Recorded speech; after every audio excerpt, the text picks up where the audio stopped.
Clinton and Trump solidify their frontrunner status, but the Stop Trump movement vows one last stand.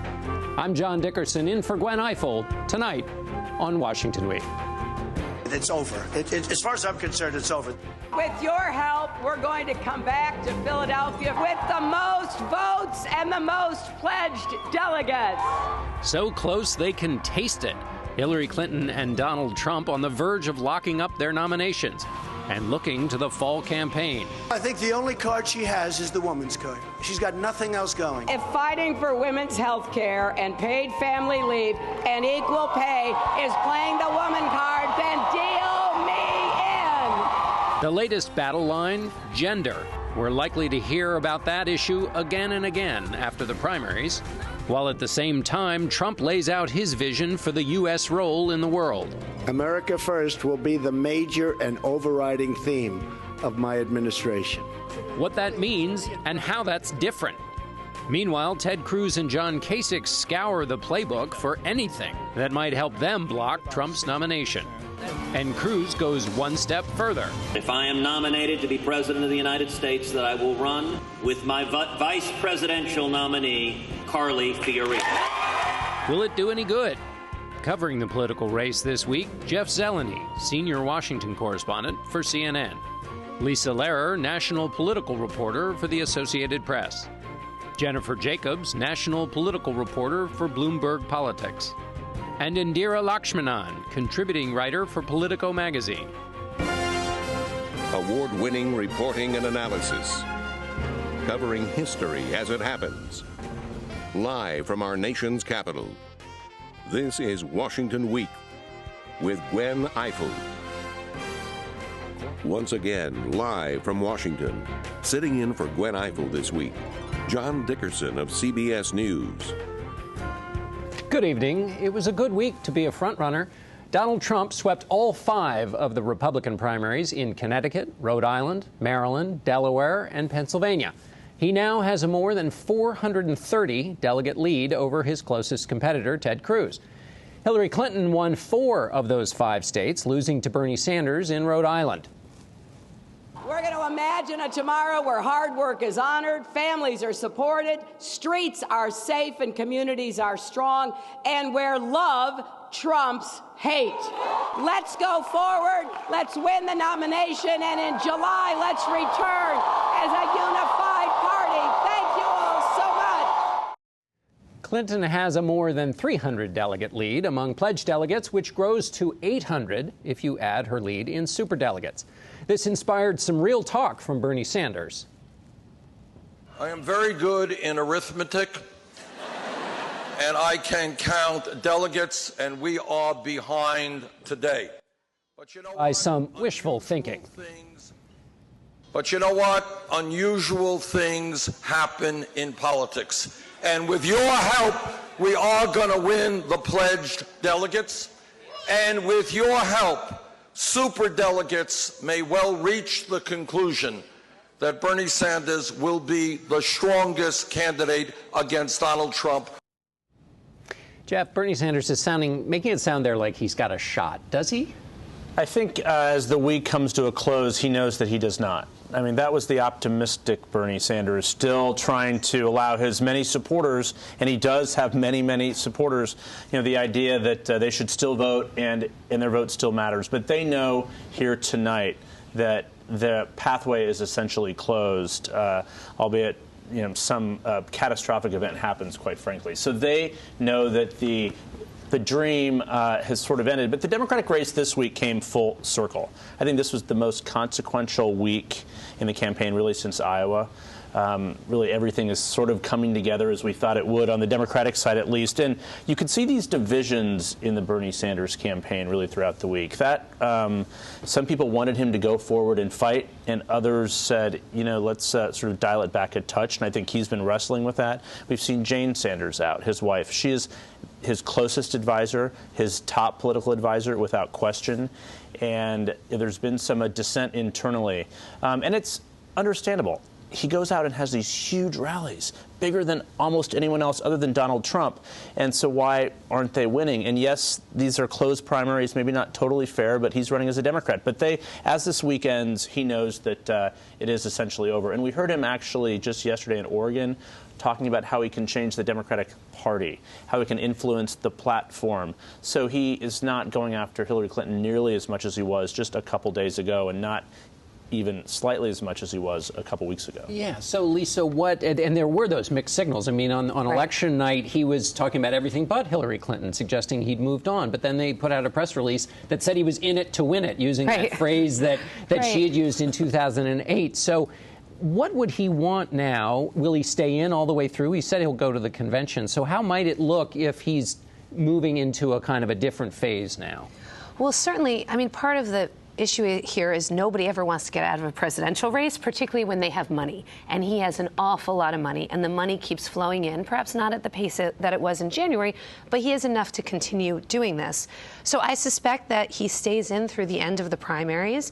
Whether he goes all the way to the convention or not is not totally clear. Obviously, the Clinton folks want to get him out of the race as soon as possible, you know, not only to... But they can't rush it, But they right? can't. That's exactly right. And pushing him out of the race in any sort of open way would look really bad for them, because they now are faced with the issue of bringing these Sanders supporters back in the fold. And the question becomes, how do you do that? And the question then becomes, what exactly does Bernie Sanders want? And nobody knows the answer to that yet. I'm not even sure Senator Sanders himself knows the answer to that. Does he want to lead a movement? Does he want to position a Clinton administration? The latter's a little harder to see, but that's sort of what the signs that we're all watching for in the next couple weeks. Whether the California race, does he fight hard there? Does that become kind of a unity moment for them? What does that look like? And, you know, President Obama, the White House has made very clear that they will not get into the race until Senator Sanders is completely out.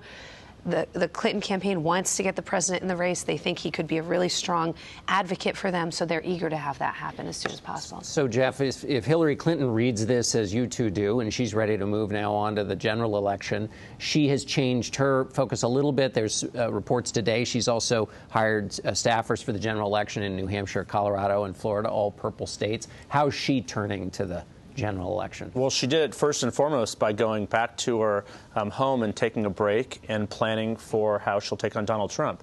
And I'm told by someone very close to her that she is just fine with this period of a month of Bernie Sanders staying in the race. It gives her some time and some space.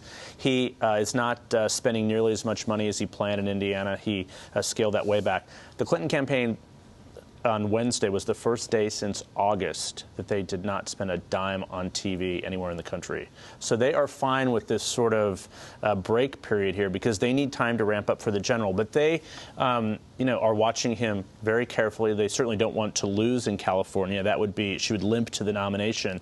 But they are transitioning, and I think that you know, she signaled sort of her roadmap to taking on Donald Trump in an interview that she did today with the CNN with Jake Tapper, and she. I'm going to interrupt you because we have that interview. Oh, great! And so even better than me describing it. Yes, that was a nice alley-oop there, Jeff. Let's play that interview, and then we'll come back to you. You know, remember, I have a lot of experience dealing with men who sometimes get off the reservation in the way they behave and how they speak. Now, just a little context there. What she's talking about is Donald Trump said that she's only gotten as far as she has in life because she's a woman, and she was responding to dealing with people like Donald Trump. She was, but you know, she left open for interpretation. Perhaps, you know, her experience dealing with men. But I think she's made very clear, at least in this interview, that she is going to take at least the mature, steady, high road at this point and show people that she's presidential. She's not going to get into the mud with Donald Trump. I think she, you know, is perfectly capable of doing that as this race goes along. But I think at this moment, her campaign is going to remind every voter exactly what he has said. We saw a campaign video out this week really running through a laundry list of everything that he has said throughout the course of the last 6 or 9 months or so. And that's what they're going to be doing. Lisa, go ahead. Oh, I was going to say, basically the Democratic attacks plan against Trump breaks down to 3 pieces. Credential, go after his credentials. Is this the guy you want with his finger on the button? Controversy, all those controversial statements that he's made about Latinos and women and Muslims, and of course his business dealings attack his record. Is he the businessman that he purports himself to be? So you're going to see those lines of attack coming out. The first one they debuted this week was really, do you want his finger on the button? You saw a relatively strong Democratic response to his foreign policy speech, questioning what he was putting out there. But all those attacks depend on Secretary Clinton, as you say, taking the high road, which certainly her campaign intends for her to do. But gosh, don't you think it's going to be hard? Oh, impossible. It's going to be really hard. You're going to have he's going to goad her as much as possible. He's going to make it as hard as possible. She did respond on this women's thing. Yes. She talked about deal me in on playing the women's card. Then they issued an actual card. Right. So they seem to be okay with having that little fight right now. Yeah, I mean, they think that that's a fight that's good for them, not only, of course, with female voters who make up a big part of the Democratic constituency, but they also see an opportunity to break off some independents and traditionally Republican voters, particularly Republican women. I've seen some data put out by Democrats, internal things that say they think 20% of Republicans could be persuadable to voting for Hillary Clinton over Donald Trump. So that goes right at, these suburban moms in Columbus or Aurora. That's exactly who they're aiming that at. Dear, we're going to talk about Donald Trump's foreign policy speech in a minute, but you wrote a long piece about Hillary Clinton and her evolution over time as a candidate. Do you think this primary fight she's had with Bernie Sanders has made her a better candidate? How has it affected her over time? I think she has to make lemonade out of lemons. She has to say it's made her a better candidate, and that's what Jen Palmieri and the whole campaign has to believe has happened. But I can definitely say factually, I covered her in 2008. She was not a strong candidate. She's a better candidate now than she was then. She still has some of the same tics. She still can be quite wooden on the campaign trail. She still, tends to revert to talking about policy. She cares a lot about policy. I mean, that is her passion. She would say, I'm being passionate. This is not me being a robot or an automaton. This is me talking about health care and children and Social Security and workers and all the things I really care about. The thing is, she talks about it in a very kind of, this is my 10-point plan for paying for college way, which is not the same kind of inspirational speech that we got used to from candidate Obama in 2008 and which a lot of Bernie Sanders supporters have responded to.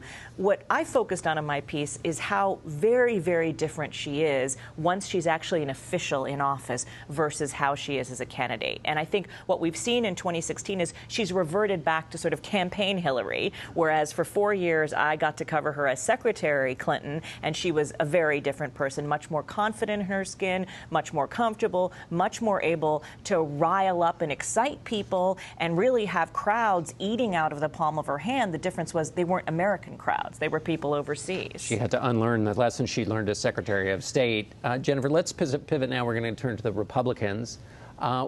Set the stage for us in the Republican race. Is Donald Trump in as good a position as Hillary Clinton is on the Democratic side?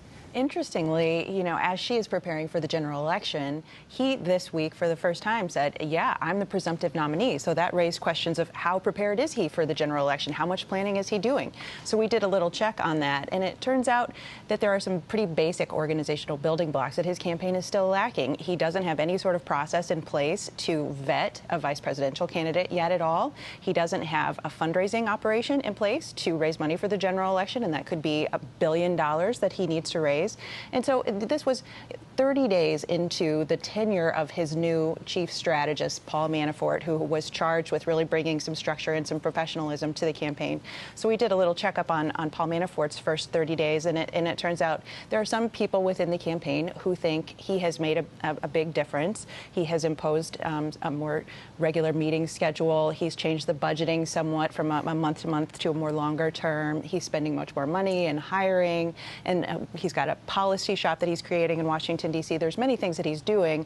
Other people in the campaign say, look, if we had just waited, if Mr. Trump had waited, I think that Donald Trump still would have won the last 6 states that he won, and perhaps we wouldn't have needed to restructure the campaign because winning is all that it's taken. So I think people will be looking in the coming weeks as he goes around saying, I'm the presumptive nominee, how much bandwidth does he have to deal with not only fighting the primary fight, but that general to start turning that way? So, yeah, a couple of questions about the general election. We saw that Donald Trump did very well in getting the votes, but then Ted Cruz outmaneuvered him in the delegate selection process. Ted Cruz knew and knows the kind of inside game on that. Well, in the general election, does Donald Trump have a kind of magic that makes some of those things that you found he's not ready for not matter, or are they really going to matter? Does he need that kind of structure? It's a good question. I think he definitely needs that kind of structure to do that get out the vote effort and things like that. He has gone around saying, I'm going to win Democratic states like Pennsylvania, Maryland, Delaware, and there's been a lot of skepticism about that. But then, you know, Paul Manafort has said he's got that unique Donald Trump magic, and perhaps he can win enough white working class voters to really make a dent in the general election. Also, you know, people say he's alienated women and Hispanics to the point that, you know, he cannot recover. But who knows with Donald Trump what he's going to change and you know, turn into for the general election. I was struck this week when he was in Indiana. He was specifically, you know, going through the list of states where he thinks he'll be competitive, and really, you know, focused on Michigan. And if you talk to smart Democrats in both Michigan and Pennsylvania, other places, they are not laughing at Donald Trump anymore. I mean, those days are over. They know that he is potentially bringing new people into the electorate who haven't voted before. So maybe some states are out of reach, Nevada, Colorado, that have a high percentage of Hispanic voters, but you know, some of those white working class voters, you know, he could get them, and they know that. Yeah. And Hillary Clinton is not beloved. She's ending this primary fight with her negatives aren't as high as his, but she's not nearly in the position that she'd hoped to be when she was Secretary of State, when she came out in such a robust approval rating. Approval ratings. Her highest approval ratings. I looked at, you know, the last 25 years of Hillary Clinton's approval ratings, and you won't be surprised that her highest approval ratings were at the height of the Monica Lewinsky scandal, right after that, and at the end of her time as Secretary of State. Actually, frankly, all through the 4 years as Secretary of State, she had above 60% approval ratings. Now that's virtually flipped. But I was thinking about what you were saying about the woman card and about how, you know, the Trump campaign wants to, you know, the Hillary campaign thinks that they can pull off Republican women. The interesting thing, and this is key, is that women in America vote at a higher rate than men do. And women are still at this point favoring Hillary over Donald Trump. That's going to be an advantage for her. Well, that's why this Hillary-Trump race, for those of us who love this stuff, will be so interesting, because it could scramble the map. If Donald Trump has a pathway, it is, as you point out, through the Rust Belt, through that upper Midwest. If she has a pathway, I mean, look, if it's Hillary Clinton versus Donald Trump, I can tell you, I talked to people close to the Clinton campaign yesterday, and they were telling me maybe we'd think about playing seriously in Arizona. Maybe we'd think about Georgia. The map could look different. You could see Republicans break off and back Clinton. You could see some Sanders supporters go for Trump. Things could get really unusual. It's an unusual year. It could get even more unusual. Jennifer, let me ask you about that breaking off to get behind Donald Trump, because after his big victories, there was a little bit of, there's some acceptance happening within the Republican Party, moving behind Donald Trump. Tell us a little bit about that. Well, you did see some members of Congress endorse him this week. He got three new members of Congress to, you know, join Jeff Sessions, his only U.S. senator. But he also got a governor. He got Mike Pence of Indiana, which is, you know, Indiana is a very key state. It's a make-or-break state coming up next week. But then make-or-break state for the Stop Trump movement. Exactly, exactly, and for Ted Cruz as well, if he wants to, you know, really, you know, continue on. But then you had that anti-endorsement from, you know, former Speaker John Boehner from neighboring Ohio, and who compared him to Lucifer. Yeah, right. John Boehner's back. But even that Pence, I mean, that was, if that's not the, that was like the weakest coffee of endorsement. Governor of Indiana. Not the double espresso of endorsements. Right. It was he like praised both Ted Donald Cruz. Trump and said, "I'm going to vote for Ted Cruz, but I really like Donald Trump, and he's doing a great job." Well, the one I'm more surprised about is the reaction that Senator Bob Corker gave after Donald Trump's foreign policy speech, because Bob Corker is someone who I've covered quite closely, and in 2008 on the Senate Foreign Relations Committee, he was really a conservative Republican, and when he replaced, you know, Lugar in that position, we all thought, oh, what's going to happen to the Republican side? Over the last several years, he's actually worked pretty closely with the Obama administration on a number of things, including the Iran deal. He didn't end up scuppering it, even though he was unhappy with it. And to have him, after Donald Trump's foreign policy speech, come out and say, I liked a lot of what I heard, that was a surprise, because Bob Corker has become the Republican establishment in the Senate on foreign policy. Let's listen to a little of Donald Trump speaking this week about foreign policy in this speech. It's time to shake the rust off America's foreign policy. It's time to invite new voices and new visions into the fold, something we have to do. My foreign policy will always put the interests of the American people and American security above all else. Has to be first. Has to be. So, Indira, what did you make of the whole speech? It was incredible, actually, to be in that room. He had about 100 guests who were invited, all part of the foreign policy establishment, people who were former Republican members of even Reagan's cabinet. We had National Security Advisor Bud McFarlane was there in the audience. The Russian ambassador was in the audience. So he'd invited in a bunch of people, and he gave a speech, the theme of which was America First. And he used those words. Now, what strikes me is any student of history is going to remember America First. That was the 1930s. In America, those were the isolationists, the people who didn't want to get into World War II, who were essentially Nazi appeasers. And that movement went really strongly until the bombing of Pearl Harbor. So for him to resuscitate that term, America First, was a little bit jarring to hear it. He then said that the foreign policy of the Obama administration, you're not going to be surprised, he said was bad, very terrible, the worst ever policy, and that he was going to bring in the best ever policy using his simple language, stitching together lines from all of his stump speeches and sort of making that into his foreign policy speech. He said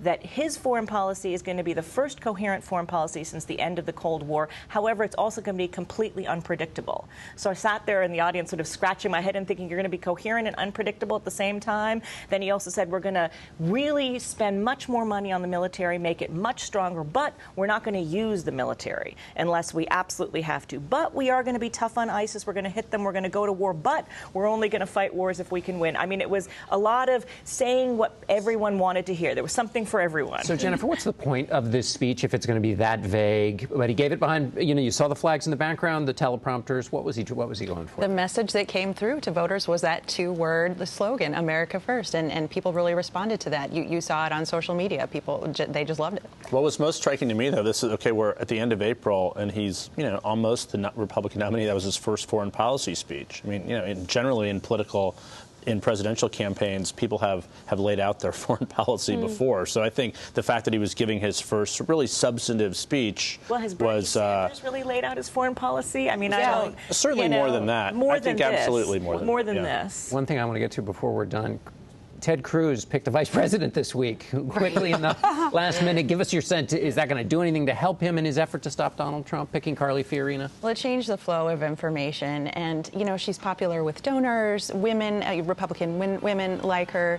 So it did do something to change the conversation and to, put Cruz back into the forefront again. So it didn't hurt. I mean, and it's a counterpoint to the woman card comment, this insult about the woman card. And it's like she's a she. Although he said of her, she sings with my girls, she texts with my girls. He almost made her sound like an aunt, it not a running mate. It just felt like they're throwing everything against the wall. He has to win Indiana. He has to make a lot of progress in Indiana, or it's done for him. So let's throw it all up against the wall, including Carly Fiorina. 5 weeks until, until California. That's an eternity in politics. Anything could change. So, It could, but I mean, the math is where it is. I mean, he should have done this a long time ago, I think, to stop Trump. All right, we're going to have to end it there. Thanks to all of you. That wraps it up for us tonight. But be sure to check out the Washington Week webcast extra, where we'll discuss, among other things, who's been the biggest spender in the presidential race so far. Would you believe it's not Hillary Clinton? That's later tonight and all weekend long at pbs.org/Washington Week. Be sure to keep up with the news developments each night with the PBS NewsHour, and we'll see you around the table next week on Washington Week. I'm John Dickerson. Good night.